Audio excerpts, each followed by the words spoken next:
अध्यक्ष महोदय, नंदुरबार जिल्ह्यामध्ये जे रुग्णवाहिका 14 आहे, 14 पैकी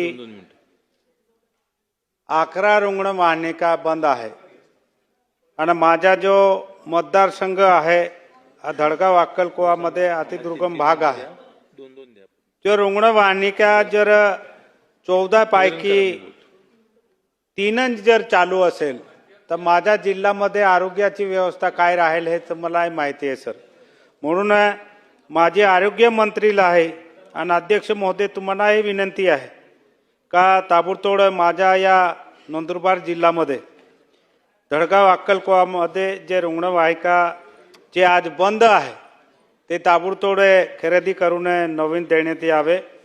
दुसरं 2022-23 मध्ये तेव्हापासून माझ्या या धडगाव अक्कलकोवामध्ये जिल्हा उपरुग्णालय ते काकडदा असेल, मोलगी असेल, अक्कलकोवा असेल, त्याच्या तालुका रुग्णालय खापर, पिंपळखुटा हे मी वारंवार मागणी करत आहे।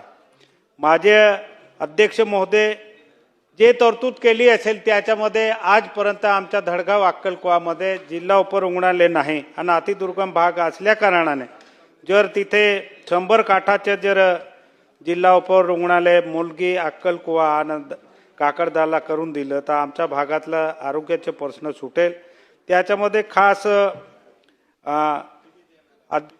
अध्यक्ष महोदय, ज्या भागात मी आहे त्या भागात रस्त्याने त्या भागात जाण्यासाठी रस्ते नाही असल्या कारणाने वारंवार रुग्णाला घेऊन जाताना त्रास असतो आणि म्हणून खास करून आरोग्य जिथे जिथे इमारत आहे त्या ठिकाणी जाण्यासाठी रस्ते सुद्धा करण्यात यावे। खास करून जे आरोग्यासाठी लागणारे जे उपकेंद्रे असेल ते ताबडतोब त्यांना मंजुरी देऊन बांधण्यात यावे हे विनंती करतो आणि इथे थांबतो। जय हिंद, जय महाराष्ट्र।